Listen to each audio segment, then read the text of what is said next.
Hello students, welcome to the Gyan Adda. तो आज हम बहुत दिन बाद जो है अपना नए चैप्टर शुरू कर रहे हैं, जो कि है कैश बुक। जैसे कि हमने लास्ट जब जर्नल एंट्री फिनिश करी थी, मैंने आपको बताया था। जस्ट बिकॉज कि अपलोडिंग करने में मेरे को प्रॉब्लम आ रही थी। जब भी मैं अपलोड करी थी वो ऑटोमेटिकली डिलीट हो जा रही थी। सो इतने दिन से कोई भी जो है आपकी क्लास नहीं आ पाई। तो आज हम कैश बुक से स्टार्ट करते हैं। तो व्हाट इज़ कैश बुक? जो कैश बुक होती है वो क्या होती है? सिर्फ कैश ट्रांजेक्शन्स को रिकॉर्ड करने के लिए एक सेपरेट बुक बनाते हैं हम, जिसे कैश बुक बोलते हैं। कैश ट्रांजेक्शन, कैश से रिलेटेड रिसिप्ट हो, कैश से रिलेटेड पेमेंट हो, भले ही कैश एक्सपेंसेस हो, कैश सेल हो, कैश परचेज हो, तो जितनी भी कैश से रिलेटेड ट्रांजेक्शन होगी वो सारी इस बुक में रिकॉर्ड की जाएगी। तो एक सेपरेट बुक हम बनाते हैं जिसमें कैश से रिलेटेड सारी ट्रांजेक्शन को रिकॉर्ड करते हैं। तो कैश एक हम आगे देखते हैं कि कैश अकाउंट भी होता है। कैश बुक और कैश अकाउंट में फिर क्या फ़र्क है, जिसे अभी मैं आपको समझाऊंगी, पढ़ाऊंगी। क्योंकि हमने पढ़ा है कि जर्नल से तो लेजर में एंट्री जाती है, और लेजर में जब हम जर्नल में जो भी एंट्री बनाते हैं, जैसे वो cash account debit to sales हो, परचेज डेबिट टू कैश हो, या मशीनरी डेबिट, जो भी हमारा अकाउंट होगा जहाँ भी कैश का आएगा नाम, वहाँ पर कैश अकाउंट बनता है। हाँ, आप कैश अकाउंट बनाइए, जर्नल से कैश अकाउंट भी बनाइए आप, लेकिन कैश बुक में आप सारी की सारी कैश ट्रांजेक्शन को रिकॉर्ड करेंगे। एक बुक बना दी हमने, एक सेपरेट बुक बना दी कि जब भी आप उस बुक को खोलेंगे, कैश अकाउंट के लिए आप लेजर को खोलेंगे, उसमें कैश अकाउंट निकालेंगे। लेकिन अब आपके लिए क्या हो गया, एक सेपरेट बुक आपने कैश बुक, जहाँ पर कैश से रिलेटेड ट्रांजेक्शन बहुत ज़्यादा होती है और बहुत थोड़ी सी ट्रांजेक्शन ही दूसरी होती है। तो वहाँ पर ये मैंडेटरी हो जाता है कि इस बुक को बनाया जाए। क्योंकि अगर हम उस अकाउंट को ढूंढने के लिए लेजर अकाउंट में जा रहे हैं, तो जहाँ एक हमने पढ़ा ना, किसी चीज़ के लिए देखा जाता है कि मेजॉरिटी क्या है। यहाँ पर जो है आपकी मेजॉरिटी है कैश ट्रांजेक्शन्स की। तो आप इसके लिए एक सेपरेट बुक बनाइए, आपके लिए भी ईज़ होगा, और जो व्यूअर है, जो इसको देख रहा है, जो इसे समझ रहा है, इस बुक को देख रहा है, जो कि आपके अकाउंट्स को पढ़ेगा, ठीक है, उसको भी ईजिली समझ आ जाएगा, अंडरस्टैंडेबल होगा उसके लिए भी। तो ठीक है, तो this book is for recording all cash transactions relating to cash receipt payment. All banking transaction relating to receipt and payment are also recorded in this book. क्योंकि हमने पढ़ा, जब आप कैश अकाउंट बनाएंगे तो कैश अकाउंट सेपरेट बनाएंगे, bank account separate बनाएंगे, लेकिन एक कैश बुक है जिसमें आपको जितनी भी आपकी कैश के थ्रू पेमेंट हो रही है, जितनी भी आपकी बैंक के थ्रू पेमेंट हो रही है, वो सारी आप रिकॉर्ड करेंगे इसमें। अभी मैं आपको बताऊंगी कि कैश जो आपकी बुक बनेगी वो 3 टाइप्स की बनेगी, 4 टाइप्स की, ठीक है। तो जिसमें आप कैश अकाउंट का सिर्फ कब कॉलम बनाएंगे, जो कैश से रिलेटेड ट्रांजेक्शन है, बैंक के साथ ट्रांजेक्शन हो रही है, क्योंकि बैंक और कैश दोनों साथ साथ भी आती है। कब? जब आप बैंक में कैश डिपॉजिट करते हैं या कैश बैंक से निकालते हैं, तब भी तो कैश और बैंक दोनों सॉरी, दोनों का साथ साथ यूज़ होता है। अब ऐसे ही अब हम पढ़ रहे हैं परचेज बुक। परचेज बुक, जब आपने कैश से रिलेटेड सारी ट्रांजेक्शन को, आइदर वो परचेज और सेल भी है, तो भी आपने उसे कहाँ रिकॉर्ड कर दिया? कैश बुक में। तो बची क्या? सिर्फ आपके पास ट्रांजेक्शन्स वो बची जो क्रेडिट वाली हैं। तो जितनी भी क्रेडिट वाली ट्रांजेक्शन है उनके लिए जो सेपरेट बुक प्रिपेयर होती है, जैसे सेल के लिए सेल बुक, परचेज के लिए परचेज बुक, रिटर्न्स के लिए रिटर्न बुक, और उसके बाद कोई एक ऐसी ट्रांजेक्शन भी तो हो सकती है जहाँ पर ना तो कैश हो रहा है ना ही क्रेडिट हो रहा है, ना वो कैश है ना क्रेडिट है, वो इनमें से किसी में नहीं आ रही। कैश ट्रांजेक्शन तो पेमेंट हो, एक्सपेंस हो, सेल हो, रिसिप्ट हो, सब इसमें आ जाएगा।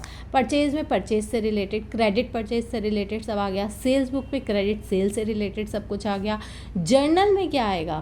परचेज एंड सेल रिटर्न में क्रेडिट, जो भी तुमने खरीदा था या तुमने बेचा था वो रिटर्न हो रहा है तो उसकी ट्रांजैक्शन। तो जर्नल में वो ट्रांजैक्शन आएगी जो कि आपकी किसी बुक में नहीं आएगी, ना कैश बुक में, ना सेल बुक में, ना परचेज बुक में, ना रिटर्न बुक में।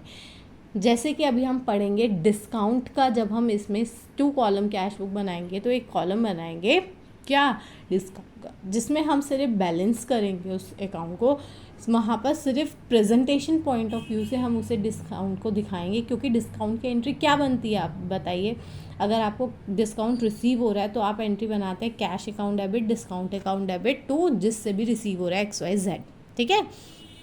तो अगर आप उन दोनों की सेपरेट एंट्री करने की कोशिश करेंगे तो आप क्या बनाते हैं, cash account debit to X person और discount account debit to X person. Combine entry तो cash debit discount debit to X बन गया, लेकिन जब सेपरेट करेंगे तो इस तरीके से बनेगी ना। तो अब वो जब तुमने सेपरेट किया उस एंट्री को डिस्काउंट डेबिट टू एक्स, तो ना वो सेल है, ना वो परचेज है, ना वो रिसिप्ट है, ना वो पेमेंट है, वो कौन सी एंट्री है, तो वो एंट्री आपकी जर्नल एंट्री। क्योंकि उस टाइम पे ना तो सेल अकाउंट डेबिट हो रहा है, ना परचेज अकाउंट, ना ही कैश में कोई ट्रांजैक्शन आ रही है, ना जा रही है।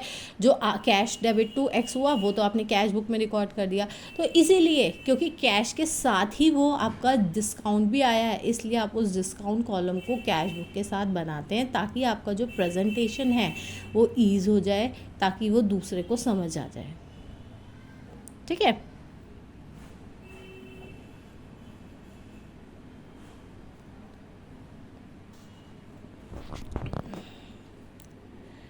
तो अब हम डिस्कस कर रहे हैं कि कैश बुक में और कैश अकाउंट में क्या डिस्टिंक्शन है। अभी मैंने आपको थोड़ा थोड़ा सब बता दिया। कैश अकाउंट जो है वो एक लेज़र अकाउंट है जो कि जर्नल से क्रिएट हुआ, लेकिन कैश बुक जर्नल से क्रिएट नहीं होती। कैश बुक इटसेल्फ जो है बनाई जाती है, तो इसमें डायरेक्ट एंट्री पोस्ट होती है। ठीक है, डायरेक्ट एंट्री इसमें पोस्ट होती है। तो it is an account ledger, it is a separate book maintain to record cash transaction. सिर्फ कैश की ट्रांजेक्शन इसमें रिकॉर्ड होगी। ये लेजर में एक अकाउंट खोला जाता है सेपरेट। कैश अकाउंट ये जैसे लेजर की जो तुम्हारी पूरी एक लेजर अकाउंट तुमने बना रखे हैं, उसमें एक कैश का भी अकाउंट है। ठीक है। Cash account is open in ledger and posting is done with the account from journal. Cash account बनेगा लेजर में और जर्नल से एंट्री पोस्ट होगी। It is a book of original entry. जैसे हमने जर्नल के लिए पढ़ा था ना, वाउचर से वहाँ ओरिजिनल बुक ऑफ एंट्री है जहाँ पर डायरेक्ट एंट्री पोस्ट होती है। ऐसे ही अगर तुम अकाउंट से एंट्री पोस्ट कर रहे हो, तुम जर्नल से एंट्री पोस्ट कर रहे हो, तो तुम अकाउंट में पोस्ट कर रहे हो। लेकिन तुम जैसी एंट्री देखी हो तुमने उसकी पोस्टिंग कर दी। जैसी तुमने एंट्री देखी कि कैश मिला राधे से, तुमने पेमेंट करी शाम को, तो तुमने उसकी पोस्टिंग कर दी, ओरिजिनल बुक ऑफ एंट्री हो गई वो। ठीक है, क्योंकि अभी मैं आपको बताऊंगी कि कैसे डायरेक्ट एंट्री पोस्ट हो जाती है कैश बुक में। उसके बाद when the transaction of the cash are recorded in journal it is necessary to open the cash account in journal। क्योंकि कैश की ट्रांजेक्शन हो रही है तुम्हारी, तुम उसमें कैश ट्रांजेक्शन को रिकॉर्ड कर रहे हो अपनी जर्नल बुक में, तो तुम्हारे लिए ज़रूरी हो गया है कि अब तुम उसका लेजर बनाओ। क्योंकि वहाँ तो तुमने लिखा है महेश डेबिट टू कैश, और जब तुम लेजर में देखने जाओगे महेश का अकाउंट तो तुम्हें दिख रहा है, उसके कॉरेस्पॉन्डिंग कैश का अकाउंट नहीं दिख रहा। क्योंकि जब तुम ट्रायल बैलेंस लेजर से बनाओगे तो तुम हर अकाउंट का बैलेंस वहाँ पर ट्रांसफ़र करोगे, तो तुम देखोगे महेश से कैश अकाउंट को जब मैच करने जाओगे तो तुम्हें नहीं दिखेगा आपस में एक डेबिट और एक क्रेडिट, तो तुम्हारी एंट्रीज गलत हो जाएगी, तुम्हारे बैलेंसेस गलत हो जाएंगे, है ना। तो इसलिए जो है अगर तुम लेजर वहाँ जर्नल में एंट्री पोस्ट कर रहे हो ये वाली, तो आपके लिए यहाँ पर पोस्ट करना ज़रूरी हो जाता है। नहीं तो अगर आप देख रहे हैं कि आपकी जर्नल में जो भी कैश एंट्रीज आती हैं आप सीधा कैश बुक में पोस्ट कर देते हैं, तो आपके वहाँ पर जर्नल में आपको दिखेंगी ही नहीं कैश वाली। तो it is only recorded as it is record only one aspect of the transaction, it record both the aspect. इसमें कैश अकाउंट में कैश अकाउंट आ रहा है, ठीक है ना। बैंक की ट्रांजेक्शन के लिए बैंक अकाउंट अलग ओपन होगा, क्योंकि आपने जहाँ जहाँ चेक से पेमेंट की होगी वहाँ पर आपने टू बैंक या बैंक डेबिट टू डैश ऐसे किया होगा। लेकिन इसमें आप कैश को भी रिकॉर्ड कर रहे हैं, बैंक को भी रिकॉर्ड कर रहे हैं और डिस्काउंट को भी रिकॉर्ड कर रहे हैं, ठीक है। तो इस तरीके से दोनों एस्पेक्ट को लेके चलता है, समझ आ गया। तो अब मैंने जैसे कि आपको बताया था कैश बुक आपकी 4 टाइप से कैश बुक बनती है। एक बार आप इसको अगर आपको गो थ्रू करना है, आपको इसका स्क्रीनशॉट लेना है, तो आप इस तरीके से स्क्रीनशॉट ले लीजिए, इसका आपके लिए ईज हो जाएगा इसको अंडरस्टैंड करने में। ओके। तो देखिए अब टाइप ऑफ कैश बुक में क्या क्या आता है। सबसे पहले सिंगल कॉलम कैश बुक, उसके बाद double column cash book. Double column cash book double column जिसमें 2 कॉलम होंगे, डेबिट साइड भी 2 कॉलम और क्रेडिट साइड भी। पहले सिंगल कॉलम का हम फॉर्मेट देख लेते हैं तो आपको पता चल जाएगा मैं क्या कॉलम की बात कर रही हूँ। तो देखिए इस तरीके से फॉर्मेट होता है, date, particulars, voucher number, ledger folio, amount, फिर डेट, फिर particulars, voucher number, ledger folio, amount. यहाँ पर हम वाउचर नंबर क्यों लिख रहे हैं, क्योंकि मैंने बताया कि ये ओरिजिनल बुक ऑफ एंट्री है। आप सीधा वाउचर से यहाँ पर एंट्री पोस्ट कर सकते हैं कैश की। जैसे ही आपकी कोई कैश की एंट्री आई आपने यहाँ पर पोस्ट कर दी। क्यों? आपको कैसे पता चलेगा कि यहाँ आएगी, यहाँ आएगी? क्योंकि जितनी भी डेबिट ट्रांजेक्शन्स होगी वो आप इधर साइड लिखेंगे, अपने लेफ्ट साइड, और जितनी भी क्रेडिट ट्रांजेक्शन होगी वो अपने राइट साइड लिखेंगे आप। तो जब आप पोस्टिंग करेंगे तो कैसे करेंगे? आपकी लेफ्ट साइड पे डेबिट ट्रांजेक्शन, यानी डेबिट, जितनी भी डेबिट एंट्री होगी, जितनी भी रिसिप्ट से रिलेटेड जो भी आपका रिसिप्ट होगा वो इधर आएगा, और जो भी पेमेंट होगी वो इधर आएगी। ठीक है, ये मैंने नीचे मेंशन भी कर दिया है। डेबिट में क्या आएगा और क्रेडिट में जितना भी रिसिप्ट होगा, कैश में हो या चेक में हो, किसी से हमें मिल रहा है तो वो आप इधर मेंशन करेंगे डेबिट साइड में, और क्रेडिट साइड में मेंशन करेंगे जितनी भी आप पेमेंट करें आइदर बाय बैंक और कैश। ठीक है, तो ये फॉर्मेट है। और लेजर फोलियो, अब यहाँ से ये ट्रांजैक्शन जो है, मोहन का अकाउंट, आपने जो जिससे रिसिप्ट हुआ, जिसको पेमेंट किया, कोई एक्सपेंस है, उसका अकाउंट जो होगा वो लेजर में बनाया होगा। सैलरी अकाउंट होगा, मोहन का अकाउंट होगा, क्योंकि मोहन से सिर्फ सारी ट्रांजैक्शन कैश में नहीं होगी। हो सकता है तुमने उससे कुछ सामान खरीदा था, आधा तो तुमने उससे कैश में पे कर दिया और आधा तुमने उससे क्रेडिट ट्रांजैक्शन हो गई।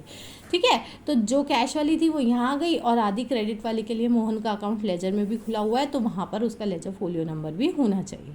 ठीक है, और अगर आप कैश अकाउंट और कैश बुक दोनों मेंटेन कर रहे हैं तब भी आपके लिए मैंडेटरी है ये। तो आपको समझ आ गया ये वाउचर नंबर क्यों यहाँ पर लिखा और लेजर फोलियो क्यों लिखा। ठीक है, तो अब डबल कॉलम के लिए हम बात करते हैं। डबल कॉलम कैश बुक में क्या होता है कि कैश का और डिस्काउंट का कॉलम, जैसे मैंने आपको समझाया ना कि डिस्काउंट को अगर हम रिप्रेजेंट नहीं करेंगे तो हमें कैसे पता चलेगा। जैसे एक्स है, एक्स को 5000 रुपीज़ आपको पे करने थे, उसने आपको पे किए 4800। क्यों 4800 पे किए? देखने वाला आपने, क्योंकि डायरेक्ट एंट्री यहीं पे पोस्ट की है वाउचर से, तो देखने वाले को आप सबको वाउचर थोड़ी ना दिखाएंगे। और जब वो डिस्काउंट का कॉलम देखेगा साथ में तो उसको समझ आ जाएगा कि 200 रुपीज़ डिस्काउंट किया, 4800 रुपीज़ उसने एक्चुअल पेमेंट करी है। ठीक है, तो पढ़ने वाले के लिए भी ईज हो जाएगा वो। तो कैश एंड डिस्काउंट क्या जो possible permutation combination double column के हो सकते हैं वो यहाँ पर मेंशन कर दिया हमने। कैश के साथ डिस्काउंट का कॉलम, बैंक के साथ डिस्काउंट का कॉलम, कैश और बैंक का कॉलम। कैश और बैंक का कॉलम जिसे कि हम कॉन्ट्रा एंट्री भी बोलते हैं। कॉन्ट्रा एंट्री क्यों बोलते हैं? कॉन्ट्रास्ट होता है इनका। क्यों? क्योंकि आप देखिए जब आप बैंक में पैसा जमा करने जाते हैं तो आप मेंशन करते हैं cash account debit to bank, bank account debit to cash. जब विड्रॉल करते हैं तो आप मेंशन करते हैं cash account debit to bank. तो आपके लिए क्या हो जाती है? वो डबल एंट्री हो जाती है ना, दोनों साइड कैश भी आ रहा है, बैंक भी आ रहा है। और आप जब अपनी डबल एंट्री का फॉर्मेट देखेंगे तो इस तरीके से आएगा: date, particulars, voucher number, ledger folio, discount का कॉलम और बैंक का कॉलम, जब बैंक के साथ डिस्काउंट है। ये सेकंड वाला। अगर आपका कैश के साथ डिस्काउंट है तो डिस्काउंट और यहाँ कैश आ जाएगा, और यहाँ भी कैश और डिस्काउंट आ जाएगा। ठीक है, और अब आपका बैंक और कैश का कॉलम है तो आपको बैंक के साथ कैश आ जाएगा। देखिए जैसे कि यहाँ पर बताया है कि double column having cash and bank balance, cash account है इसमें, और इसका कैश का जो बैलेंस होगा आपका वो हमेशा डेबिट होगा, क्योंकि कैश क्या आपकी एक एसेट्स है, करंट एसेट्स है, और करंट एसेट्स जो होती है वो उसका नेचर डेबिट होने का होता है, तो इसका हमेशा डेबिट बैलेंस आएगा। ओपनिंग आप हमेशा यहाँ पर, अगर आपको कोई भी ओपनिंग कैश का बैलेंस दे रखा है तो आप यहाँ पर लिखेंगे, या आपको ओपनिंग बैलेंस, क्लोजिंग बैलेंस धीरे धीरे समझ आ जाएगा ये कैसे। क्योंकि जब आप अकाउंट्स बनाएंगे तो एक साल के अंदर अगर कोई पर्सन के साथ बिजनेस, हमने पढ़ा था गोइंग कंसर्न है, आपके खाते कभी बंद नहीं हो जाते, एक साल में आपके अकाउंट्स क्लोज नहीं होंगे सारे। आप किसी से एक साल में बार बार खरीदते भी हैं, उससे सेल भी करते हैं, दूसरे को उसको आधी पेमेंट करते हैं, आधी रह जाती है, तो हर एक अकाउंट का बैलेंस मेंटेन रहता है, उसका कुछ बैलेंसिंग फिगर रहती है। तो नेक्स्ट ईयर वही बैलेंसिंग फिगर कैरी फॉरवर्ड हो जाती है जिसे हम ओपनिंग बैलेंसेस बोलते हैं। ठीक है, जब वो लास्ट में बचते हैं तो वो क्लोजिंग, और नेक्स्ट ईयर के लिए वही बैलेंस क्या बन जाते हैं? Opening balances. तो कैश का हमेशा बैलेंस ओपनिंग होगा क्योंकि वो आपकी करंट एसेट्स है, लेकिन बैंक का बैलेंस जो है वो ओपनिंग भी हो सकता है, वो डेबिट भी हो सकता है, क्रेडिट भी हो सकता है। क्यों? क्योंकि बैंक के साथ जब एक बिजनेसमैन होता है तो वो सेविंग अकाउंट से कभी अपना बिजनेस नहीं करता। बिजनेसमैन हमेशा अपने बैंक में एक अपनी सीसी लिमिट ओपन करवाता है, वो करंट अकाउंट से अपना जो है बिजनेस करता है। तो जब करंट अकाउंट खुलता है तो करंट अकाउंट को मेन खुलवाने का पर्पस ये होता है कि आप वहाँ पर या तो अपनी ओवरड्राफ्ट फैसिलिटीज़ को बैंक से लेते हैं या फिर कैश क्रेडिट लिमिट फैसिलिटीज़ को लेते हैं, जिसे मैं आपको डिटेल में एक पूरा टॉपिक बना के समझाऊंगी कि सीसी और ओवरड्राफ्ट होता क्या है। अभी छोटा सा ये कि हम बैंक से एक लिमिट ले लेते हैं, हम बैंक के जैसे हमने 50,000 जमा कर दिए, लेकिन हो सकता है हमें किसी को 55,000 की पेमेंट करनी है, तो हमने बैंक से एक लिमिट ले रखी है 25,000 की। मतलब अगर हमारे खाते में 25,000 रुपये तक का पैसा नहीं है, तुम्हें किसी को देने थे 70,000 रुपीज़, तुम्हारे अकाउंट में सिर्फ जो है 50,000 रुपये है, तो बैंक तुम्हें वो 25,000 रुपये तक का उधार दे देगा, ऑटोमेटिकली उस बंदे को पेमेंट कर देगा, और जब तुम अकाउंट में डालोगे तो तुम्हारे अकाउंट से डेबिट कर देगा बैंक। तो this is called CC facilities and overdraft, जिसमें थोड़ा सा माइनर डिफरेंस होगा जो मैं आपको पूरा समझाऊंगी, ठीक है। तो इस तरीके से बैंक हमें फैसिलिटीज़ दे देता है। तो इसका बैलेंस जब आप ओवरड्रॉन कर रहे हैं, आपके अकाउंट में 50,000 थे, आप जो बैंक से निकाल रहे हैं वो 70 निकाल रहे हैं, यानी अब आपका बैलेंस जो है नेगेटिव चल रहा है बैंक का बैलेंस, तो यानी वो बैलेंस क्रेडिट हो गया। बैंक भी आपकी करंट एसेट्स है, लेकिन जब आपने ओवरड्रॉन कर लिया तो वो आपके लिए एक लोन के जैसा हो गया, और लोन का नेचर क्रेडिट होता है, ठीक है ना। तो इसीलिए मैं कह रही हूँ कि उसका जो बैलेंस होता है वो क्रेडिट भी हो सकता है और डेबिट भी हो सकता है, ठीक है। तो इसलिए वो यहाँ पर भी आ सकता है, डेबिट साइड भी और क्रेडिट साइड भी आ सकता है। तो अभी जो है मैं आपको एक कॉन्ट्रा एंट्री और समझा देती हूँ, जिसको मैंने आपको समझा दिया है, बस उसका छोटा सा पार्ट में एक इक्वेशन देखो। जैसे यहाँ पर कि कैश हमने बैंक में डिपॉजिट किया, इससे क्या होगा, इंक्रीज़ हो जाएगा हमारा बैंक का बैलेंस और कैश का बैलेंस कम हो जाएगा। जब हमारा बैंक का बैलेंस बढ़ जाएगा, बैंक का बैलेंस हमारा बढ़ जाएगा और कैश का बैलेंस हमारा कम हो जाएगा। देखिए 2,000 rupees deposit into the bank, it will be recorded in the cash book as follow. जब आपने बैंक में 2,000 रुपये जमा करे तो आप एंट्री बनाएंगे bank debit to cash. Bank का बैलेंस बढ़ा ना, जब बैलेंस बढ़ रहा है, कुछ आ रहा है तो वो डेबिट होगा। बैंक का बैलेंस बढ़ रहा है, अगर कुछ आ रहा है तो वो डेबिट होगा, बैंक में डेबिट हो जाएगा। लेकिन कैश में वो क्या होगा, क्रेडिट। जितना भी आप पेमेंट कर रहे हैं, जितना भी आप कुछ कर रहे हैं और उसका बैलेंस रिड्यूस हो रहा है, वो क्रेडिट साइड आएगा। तो इधर साइड क्रेडिट आ गया। और इधर आप इधर लेजर फोलियो में सी लिखेंगे। सी का मतलब ये कॉन्ट्रा एंट्री है। देखते ही हमें समझ आ जाएगा कि ये कॉन्ट्रा एंट्री है। और इस तरीके से जब आप बैंक से पैसा विड्रॉ करेंगे तो आपका बैंक का बैलेंस कम होगा, बैंक का बैलेंस कम होगा तो वो इधर की साइड आएगा 2500, और जब कैश की साइड, कैश तो बढ़ रहा है तो कैश इधर की साइड आएगा, ठीक है। आपको इजी हो गया समझने। तो आप पूरी वीडियो को प्लीज़ पूरी वीडियो देखा करिए, ताकि आपको चैप्टर जो है वो स्टार्टिंग में सिर्फ देखने से, आप जो 2-4 मिनट की वीडियो देखेंगे उससे आपको नहीं समझ आएगा फ्लो। तो प्लीज़ पूरी वीडियो देखिए and please do subscribe my channel and keep supporting me. Thank you, bye bye.